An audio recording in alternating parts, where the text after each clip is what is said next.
Реформите се клучот за одење напред кон европската интеграција. Ова денеска го порача шведската амбасадорка во земјава, представувајќи ги приоритетите на шведското председателство со Советот на ЕУ пред Националниот совет за евроинтеграции.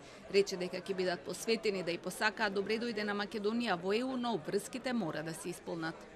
Реформите во владењето на правото, фундаменталните права и судскиот систем, како и силната заложба за борба против организираниот криминал и корупцијата, представуваат клуч за одење напред кон европската интеграција.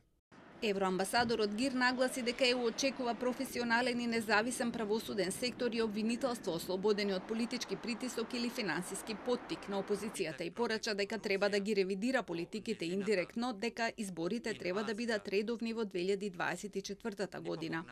Патот напред, темпото на тие реформи и напредокот кон Европската Унија сега зависи од вас. Времето од сега до изборите во 2024 година треба да се искористи токму за тоа, да се турнат напред оние толку потребни реформи, за кои сите знаеме кои се и што е потребно да се направи.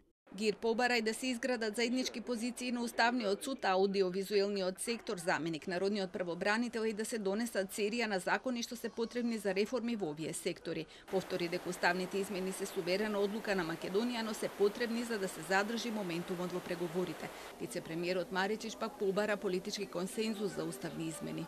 Имаме доволно време и простор успешно да ги завршиме и оние неопходни уставни измени кои ги спомна амбасадорот Гир, за задржување на динамиката на процесот на преговори и избегнување на ново вето овој пат од нас самите. Председателот на Националниот совет за евроинтеграција изрази загриженост за најновата одлука на Германија да ја либерализира политиката на издавање на државјанства, што ќе го засили иселувањето. Реагираше за дополнителните услови што секогаш се поставуваат на земјава во однос на членството во ЕУ и рече дека треба да се почитува волјата на мнозинството.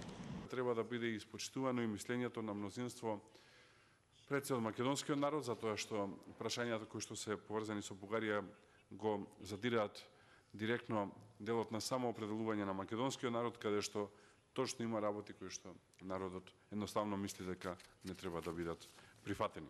Меѓу приоритетите на шведското председателство ќе биде и кандидатскиот статус за Украина, Молдавија и Грузија. Ќе продолжат со поддршката за Украина и санкциите против Русија, а клучни ќе бидат и безбедноста, конкурентноста, зелената и енергетската транзиција, демократијата, владењето на правото и прекуграничниот организиран криминал.